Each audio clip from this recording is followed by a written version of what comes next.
Hello दोस्तों, मैं हूं अपूर्व और ये हमारा नेक्स्ट ट्यूटोरियल। और इस ट्यूटोरियल में हम सीखेंगे about manipulations with single dimension arrays. तो दोस्तों, जैसा कि हमने अपने एक पिछले ट्यूटोरियल में देखा था कि हमने एक एरे बनाया था a ऑफ 10 या फिर जो कि फ्लोट टाइप का था। उसमें हमने स्टूडेंट्स के मार्क्स जो हैं उसमें इनपुट कराए थे। तो दोस्तों, हमने उसमें इनपुट कराए थे स्टूडेंट के मार्क्स और फिर उन्हीं को हमने आउटपुट भी करा दिया था। इनपुट हमने फॉर लूप के थ्रू कराया था और आउटपुट भी एक फॉर लूप के थ्रू कराया था। हम इस ट्यूटोरियल में सीखेंगे कि दो एरेज की वैल्यूज को इंटरचेंज कैसे करते हैं। तो दोस्तों, मैं ऐसा करता हूं कि पहले तो मैं एक एरे ले लेता हूं, मान लीजिए int a ऑफ 5 सेमीकोलन, और एक और एरे ले लेता हूं int b ऑफ 5। तो पहले तो मैं एक फॉर लूप बनाऊंगा जिसके थ्रू मैं a में 5 वैल्यूज एंटर कराऊंगा। उसके बाद मैं एक और एरे लूंगा b, जिसमें मैं फिर से फॉर लूप के जरिए 5 वैल्यूज एंटर कराऊंगा। और मेरा एम रहेगा इस ट्यूटोरियल में कि मैं दोनों एरेज की वैल्यूज को इंटरचेंज करवा पाऊं। तो दोस्तों, आइए हम देखते हैं काम कैसे करता है। इसका हम प्रोग्राम बनाते हैं।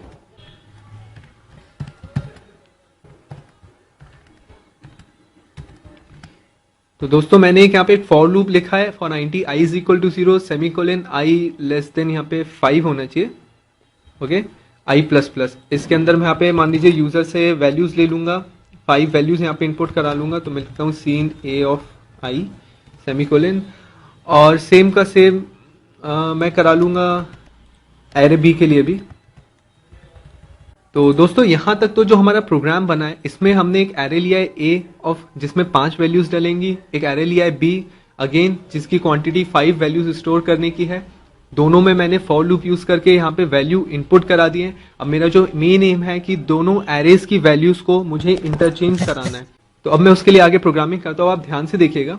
मैं फिर से एक और फॉर लूप चलाता हूँ, same for i is equal to 0 semicolon i less than 5 semicolon i plus plus. अब आप देखिएगा कि यहाँ पे मैं एक चीज करूंगा जिसको कहते हैं बकेट एक्सचेंज।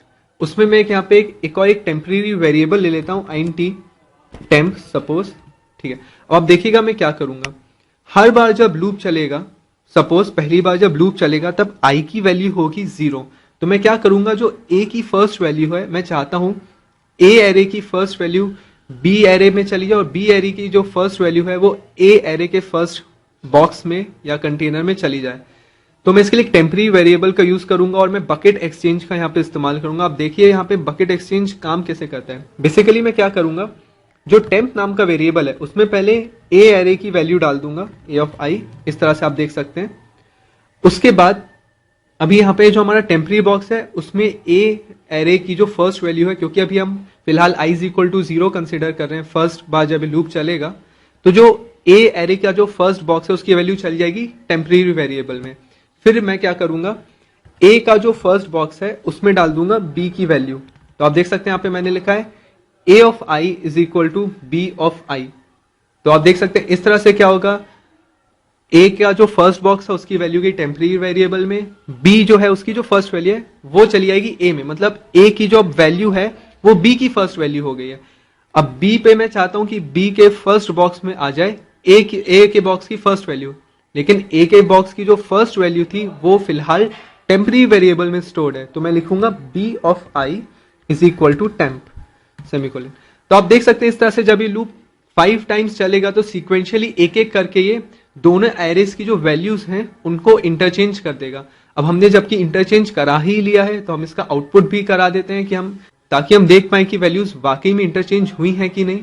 तो मैं इसके लिए फिर से प्रोग्रामिंग करता हूँ, थोड़ी सी कोडिंग करता हूँ। मैं लिखता हूँ, एक लूप चलाऊंगा for i is equal to 0 semicolon i less than 5 semicolon i plus plus. यहाँ पे मैं लिखता हूँ सी आउट, थोड़ी सी स्पेस के बाद a ऑफ i, और इसके ऊपर मैं एक और लाइन ऐड कर देता हूँ see out the value of a of array a is backslash n। हाँ, तो आप देख सकते हैं मैंने यहाँ पे एक लाइन ऐड कर दी है सी आउट बैकस्लैश n के साथ, मतलब नई लाइन से प्रिंट करो the value of array a is, तो उसकी value of array a print कर देगा। उसके बाद हम इसी को कॉपी करते हैं और इसको यहाँ पे दोबारा से पेस्ट करते हैं और इस बार लिख देते हैं हम यहाँ पे, इसको इंडेंटेशन जो है थोड़ा सा सही करते हैं। यहाँ पे मैं लिखता हूँ the value of b is, array b की वैल्यू क्या है ये तो आप देख सकते हैं दोस्तों, हमारा प्रोग्राम में एक बार फिर से रिवीजन करवा देता हूं। हमने एक एरे लिया है ए ऑफ आईएनटी टाइप जो 5 वैल्यूज को स्टोर कर सकता है। एक और एरे है बी जो कि है दोबारा से आईएनटी टाइप, ये भी 5 वैल्यूज को स्टोर कर सकता है। एक टेम्परेरी वेरिएबल लिया है। फर्स्ट फॉर लूप के जरिए हमने ए एरेज में 5 वैल्यू डलवा ली है। सेकेंड फॉर लूप के जरिए हमने बी एरे में 5 वैल्यूज को इनपुट करवा लिया है। थर्ड जो फॉर लूप है, ये वाला फॉर लूप, ये बकेट एक्सचेंज करने में हमारी मदद करता है। उसके बाद फिर हमने बेसिकली यहाँ पे सी आउट करवा लिया है एरे ए की वैल्यू क्या है और एरे बी की वैल्यू क्या है। दोस्तों यहाँ पे मैं एक थोड़ा सा करेक्शन कर देता हूँ, INTI कर देता हूँ इसको यहाँ पे भी और यहाँ पे भी INTI।